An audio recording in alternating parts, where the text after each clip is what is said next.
Olwokuna lwa sabbiiti eno egamba okwosa enkya nga 13 Ogwokuna Ssaabasajja Kabaka Ronald Muwenda Mutebi II agenda kuweza emyaka 68 kujja kuba n'okujaguza mu lubiri e Mengo. Naye omukolo gwa bbaluwa era nsaba abo abaaweereddwa ebbaluwa bajje nazo. Ku olwo Ssaabasajja Kabaka ajja kulabikako eri Obuganda. Bwe nabadde e Lubaga mu Lutikko ku lunaku lwa Pasika nategeezezza Obuganda nti Omutanda mu lubiri Mwaali alamula Obuganda.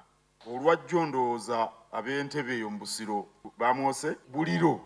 Naye ate ndowooza nammwe ndowooza abamwose obuliro basinga n'ab'Entebbe kubanga emitimbagano gijjuddeko ebifaananyi. Okuva mu 2020 mikolo gy'amazaalibwa tubadde tukola mifunda. Omanyi obulwadde buno bwalumye mama gwe n'ebiddiridde bitutawaanyizza nnyo. Naguno nagwo gujja kuba mufunda naye nga gwa kitiibwa ddala kijja beene. Tujja kuba n'okusaba ku lunaku olwo twebaza Katonda amuwadde obulamu.